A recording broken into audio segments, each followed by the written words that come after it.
Niteka n'umunezero ntangere vyo gusubira kubana namwe banywanyi mukurikira makuru n'ibiganiro tubandanya gushikiriza imisi yose kuri iyi mbonesha kure y'Umuhuza TV.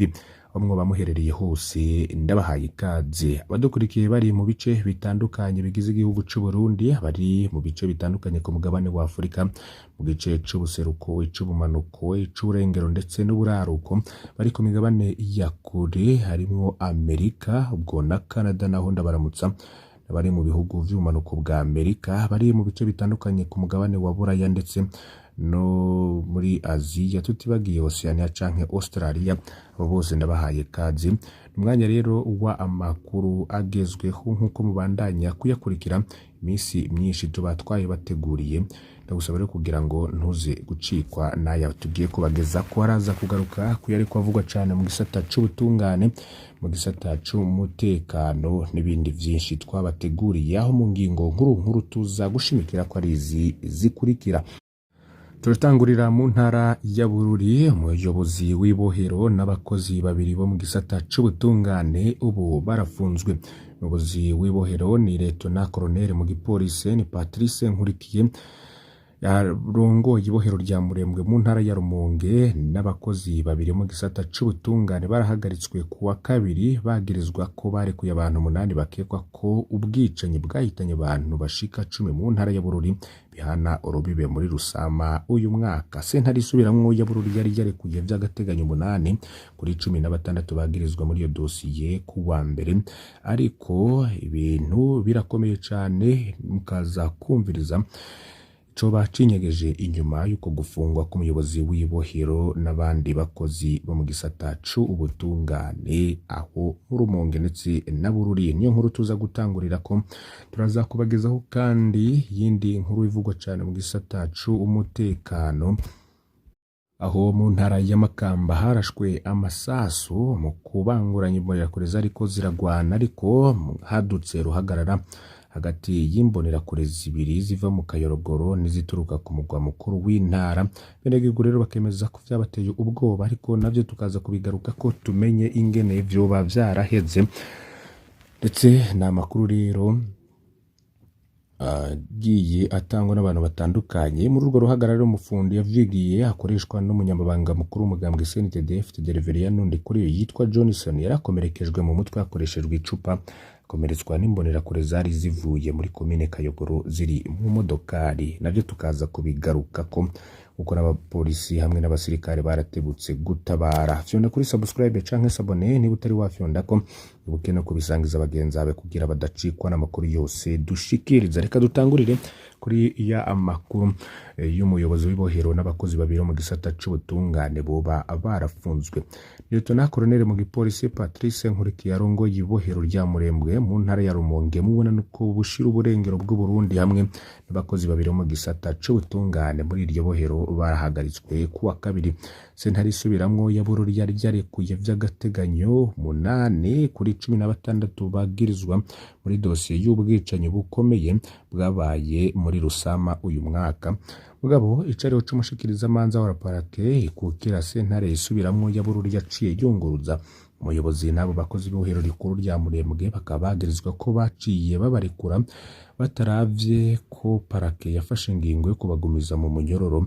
Kwa kabiri uko niko batatu baciye bahagarikwa n'umushikiriza manza wa sentare isubiramwo ya Bururi bajanwa gufungirwa mu gashuko ku biro bikuru vy'igipolisi mu ntara. Amakuru ava mu bakorera mu gisata c'ubutungane mu ntara ya Bururi avuga ko uko ari batatu baraye ijoro ryabo rya mbere mu gasho ko ku biro vy'igipolisi mu ntara ya Bururi.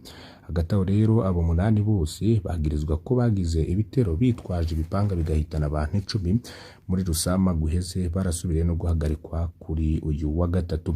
Bandi 8 bagirizwa muri iyo dosiye harimo umudanda zo ku mugwa mukuru w'intara ya Bururi bari mw'ibohero rikuru rya Murembwe. Sentare nkuru ya Bururi bo ntiyari yabarekuye vy'agateganyo.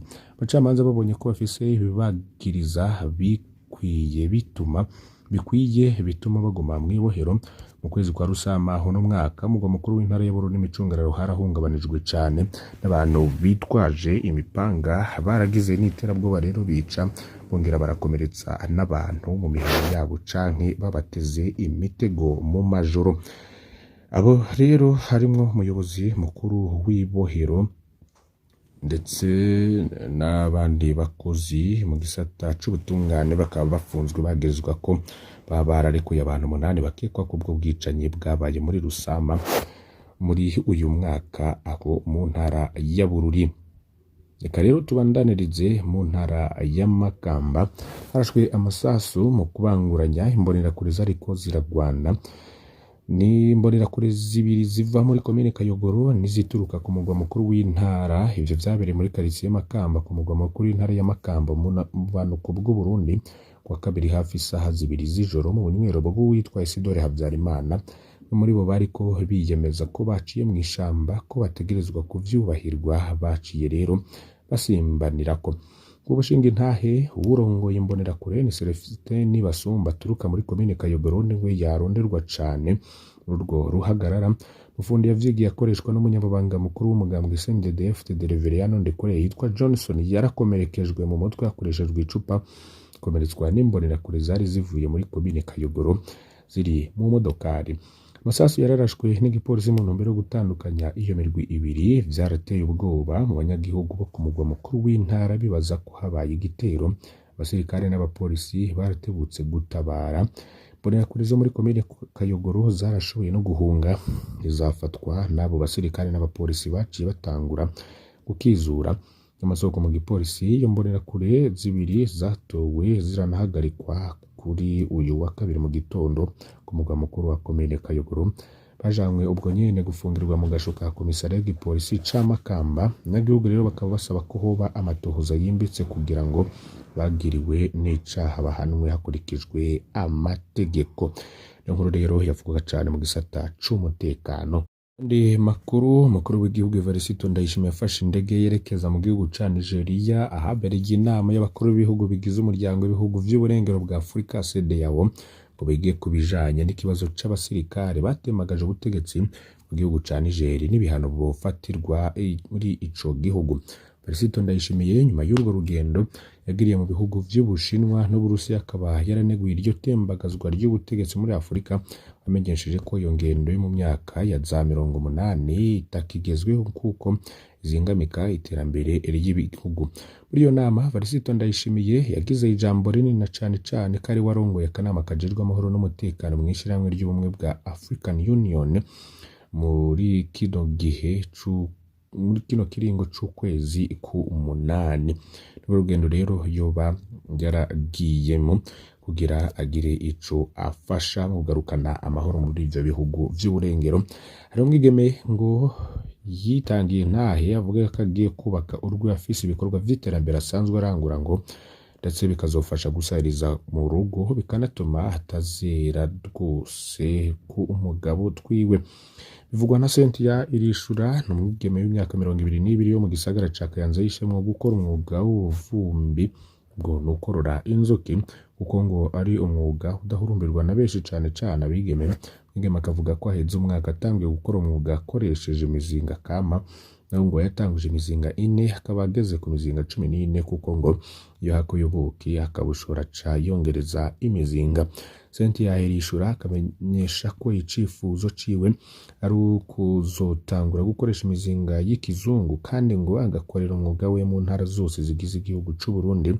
Kandi bigeme bibaza ko bazotangura angura imigambi ari uko bagiye kubaka izabo, akaba bahanura gukora imigambi y'iterambere kugira ngo nibaja kubaka bize bisahirize mu iterambere ry'ingo zabo batiriwe baratangurira akubusa. Akaba ariko rero yoba yarashikirije.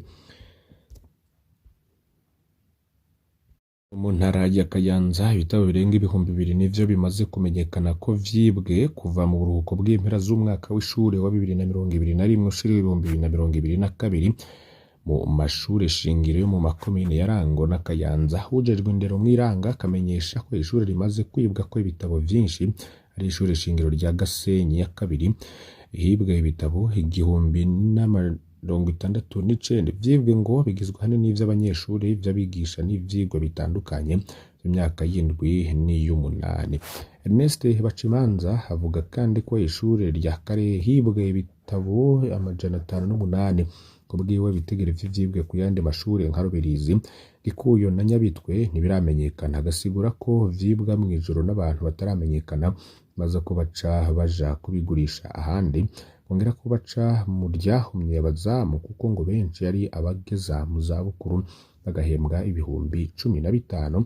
Ikibazo c'ibiriko birakorwa ngo umwaka w'ishure uzotangura ntuhungabane, yavuze ko amashuri afise azotiza ayandi. Hagati aho akabasaba ko ubushikiranganji bwoza buraronsa amashuri abanyezamu bakiri bato baharurwa nk'abakozi ba leta. Ubusuma bw'ibitabo ngo rero bwarabaye kuri iryo shuri shingiro rya Kirema muri komine Kayanza mu ndwi iheze, naho ngo hibwe ibirenga 430. Cibitoke bamwe mu banyagihugu bavuga ko inzu badandarizamwo imiti ziborohereza cane cane iyo badafise amafaranga yo kugura imiti yose, n'abavuga ko bagirirwa ibipimo bimwe bimwe nk'ivya malariya bagaca babaha imiti. Ibivugwa ko ku buringanire kuri musi ibirometero hafi 2 ari ayarenga 20 ku mugwa mukuru w'intara. Ngo nubwo biruko muganga ajejwe amagara y'abantu mu ntara ya Cibitoke agabisha ko atabubasha bafise bwo gupima indwara. Jean Claude Habiyambere akamenyesha kandi ko bafashwe babikoze bahanishwa kugarirwa abo basanze bihungabanije amagara y'abantu, ngo baca bashikiriza ubutungane. Agahamagarira abanyagihugu kubanza kuja kwa muganga hanyuma bakaja kugura imiti bandikiwe n'umuganga. Ndabakengurukiye cane mwe banywanyi mudahwema gukurikira amakuru y'Umuhuza TV. Ndagusaba kugira ushonde kuri subscribe canke sabone utari wafyondako ukena kubisangiza abagenzi abe turaza gusubira. Imana ibahezagire.